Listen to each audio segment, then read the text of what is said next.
Olá pessoal, bom dia, tudo bom?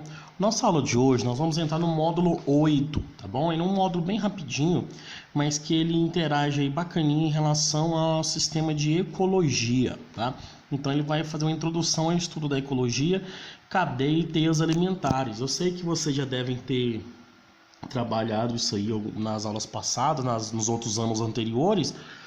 Por isso que a apostila trata de maneira bem sucinta uma revisão aí desse conceito. E é um conceito, pessoal, que cai muito, porque muitas vezes ele cai relacionado com outras áreas, né? Cai com a genética, cai um processo ecológico com a genética, cai em relações interdisciplinares, ele cai em relação aí ecológica, né? Cadeia, teia alimentar. Então tudo isso tem uma relação básica com os outros conceitos, beleza? Mas vamos lá trabalhar um por um aí para a gente lembrar e fazer o nosso estudo legal aí.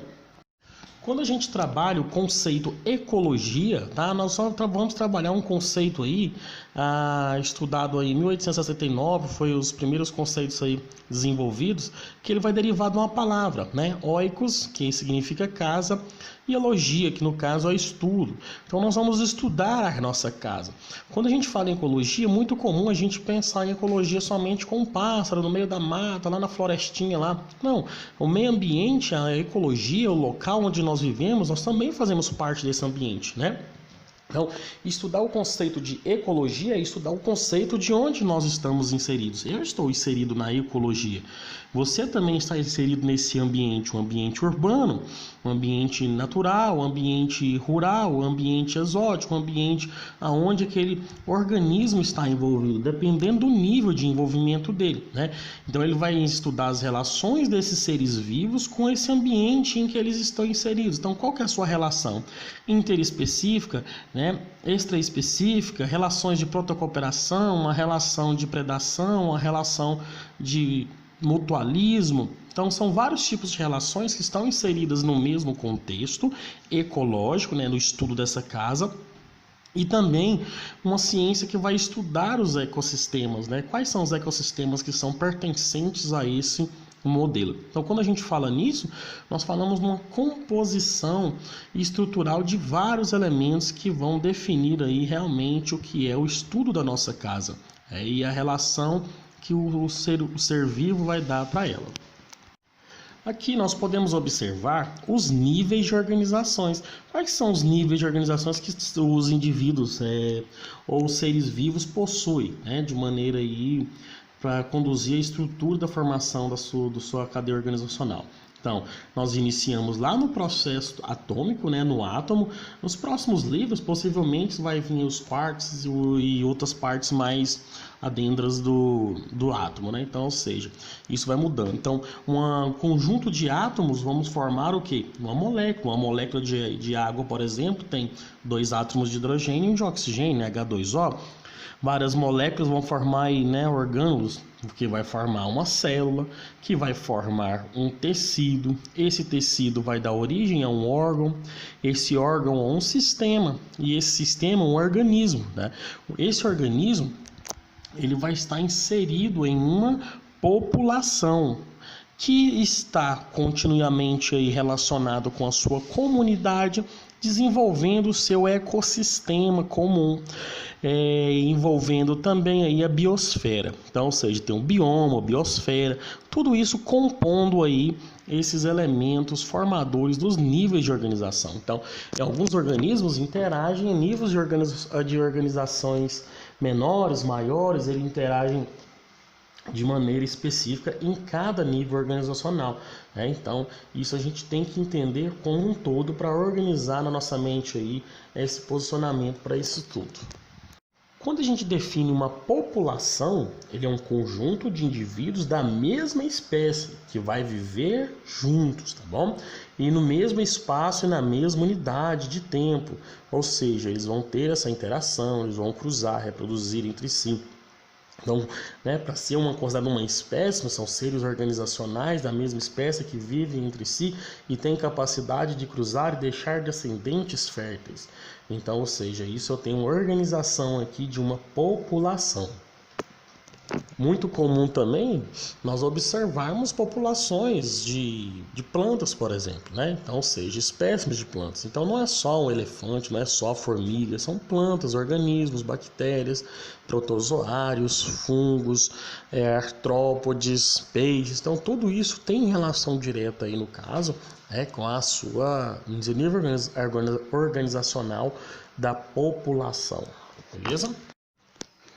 Quando eu falo em comunidade, é um conjunto de populações que interagem, né, e dependem-se no tempo e no espaço, ou seja, eles vão ter uma relação ali. Então, a comunidade biológica dos ecossistemas marinhos, ou seja, eu vou ter uma comunidade que vai interagir com aquele sistema.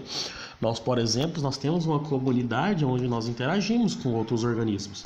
Nós não interagimos somente com a nossa população, né? Nós interagimos com outros organismos, com cachorro, com passarinho, com gato, com as árvores, com vários tipos de outros organismos vivos ou seres que têm essa relação de convivência na nossa comunidade. Então, as comunidades aí, elas têm aí seu nível de dependência, ela tem o seu espaço, mas tem esse nível de organização, porque um pode muitas vezes depender do outro, né? Porque nós temos organismos autótrofos, heterótrofos, produtores de massa, nós temos organismos consumidores, consumidores primários, consumidores secundários, nós temos decompositores, todos os organismos aí que relacionam aí com esse ambiente e da forma como ele interage aí nessa comunidade. Quando a gente define o ecossistema, né, ele vai ser formado por uma comunidade, né, e pelo ambiente físico que ela habita. Então essa é uma definição. Então assim, ele vai ser formado por ambientes físicos, né, ou biológicos. Então nós vamos chamar aí o formador aí dos fatores abióticos. Fatores abióticos, eles têm relação direta com esse ambiente. Por exemplo, o solo, a porosidade do solo, a quantidade de agregado que esse solo tem, a quantidade de matéria orgânica que esse solo vai ter, se ele retém mais água, se ele é um solo arenoso, se ele é um solo com pedregulhos, a disponibilidade de água, né? A disponibilidade de água é muito importante. Também o ar, temperatura, clima, né, pressão, então tudo isso, altitude, tudo isso são fatores abióticos que vão se relacionar com essa comunidade, que tem relação com os fatores também bióticos. Então fatores abióticos e bióticos, que são seres vivos, né, eles têm essa relação dentro desse ecossistema e cada indivíduo tem sua participação, onde seu equilíbrio depende aí dessa relação entre todos esses organismos. A biosfera, ela vai ser um conjunto desses ecossistemas. Juntamente aí, essa biosfera vai ter divisões entre os biociclos, né, da água salgada, né, que eu falo, o talassociclo, o biociclo da água doce, o limnociclo, e o biociclo da terra, né, o epinociclo, que envolve aí todo o constituinte dessa vida biológica que interage nesses ambientes. Então esse ecossistema também, o ecossistema marinho da água salgada ou salobra, dos mangues, da água doce, dos rios, lagos, né, tantos lagos de diversas regiões, e o biociclo terrestre, né, o epinociclo, que está desenvolvendo aí também as suas características. A biosfera, ela vai ser esse conjunto desse material biológico. Nós vamos ter a litosfera, a hidrosfera, a atmosfera e a biosfera como elemento principal aí do constituinte biológico, tá? Que vai envolver aí todo esse ecossistema aí da Terra, beleza? Então essa biosfera vai compor todos esses elementos. Podemos falar também dos biomas, tá? E os biomas aí, elas vão ser unidades biológicas, geográficas, que vai ter uma característica definida ali pelo seu constituinte travou tudo aqui, fitofisiológico, ou sua fitofisionomia, relacionado aí ao solo, altitude, os critérios aí como a disponibilidade de recursos hídricos, a água. Então, ou seja, todo o habitat, o nicho ecológico que vai estar inserido nesses elementos. Então nós podemos ter o bioma cerrado, o bioma da Mata dos Caucais, ou Caatinga, a Mata do Cerrado, a Mata Atlântica, os Pampas, o Pantanal, que são os biomas mais conhecidos aí do Brasil. Então, ou seja, ele tem sua relação com o clima, né? Relação aí também da período chuvoso, disponibilidade de água, as suas plantas, os seus animais. Então, ou seja, a sua fauna característica, a sua flora característica. Então, ele fala, o macaco-aranha, tal lugar, amazônica. O tamanduá-bandeira, no Cerrado. Animais característicos da Mata Atlântica, o mico-leão-dourado, tal espécime de planta. Então, assim, cada ambiente ele vai ter a sua relação direta. E esses animais, alguns transitam entre outros biomas e outros não. Eles são bem endêmicos da sua região. E ali ele se desenvolve de maneira bem equilibrada nesse ambiente, nesse bioma específico. Então, no Brasil é bem diferenciado esses biomas, né? Então, a gente pode observar essa característica aqui também. Esse conceito aqui do habitat, ele vai ser um conceito do endereço onde esse organismo vai viver. Então, ou seja, onde que ele vive? Qual que é o habitat dele? Né? O nicho ecológico, nós vamos definir de uma maneira bem simples a profissão que esse organismo exerce ali nesse habitat. Então, o que ele faz nesse habitat? Ele desempenha alimentação, predação, ele desempenha o papel ecológico, ele desempenha reprodução, áreas de caça. Então, isso caracteriza aí a diferenciação entre o endereço e a sua profissão. O que você faz nessa profissão, né? Então, é uma forma da gente diferenciar bacana aí sobre habitat e nicho ecológico. Quando nós definimos o biótopo, tá? Ele vai ser a definição de uma área física, ou seja, no qual essa determinada comunidade vai viver. Então, ou seja, a piranha, aqui no exemplo a gente cita aqui da piranha da água doce, por exemplo, ali que vive no rio Amazonas, né? E no ambiente pantanal, o macaco-aranha, o mico-leão-dourado, a anta, a capivara. Então, ou seja, esse vai ser o biótopo referente nele.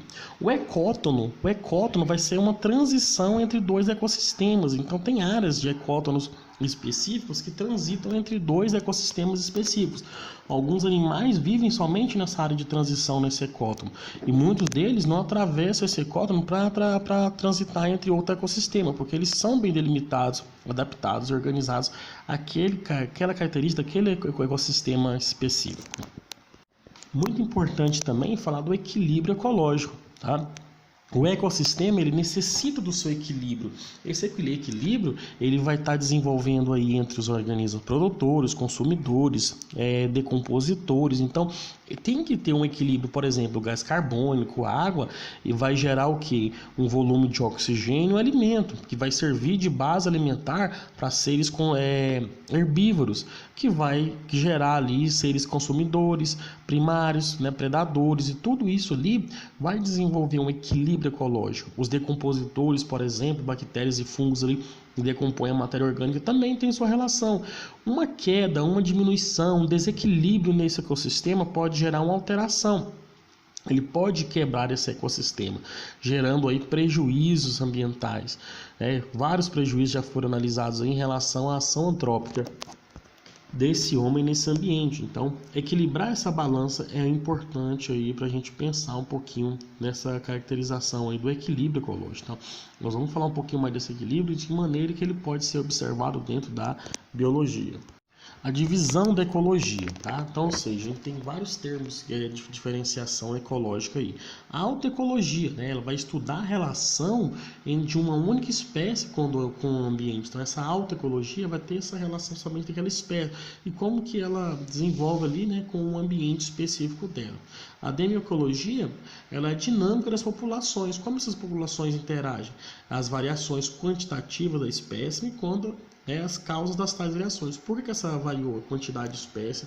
Tem as variações quantitativas e qualitativas. Aqui a quantitativa dessa espécie, como que ela interagiu e o que foi o causador dessa interação, tanto negativa ou positiva. E a sinecologia, que estuda a relação entre espécies e as espécies desse outro ambiente, ou seja, tem vários elementos biológicos inseridos aí nessa terminologia.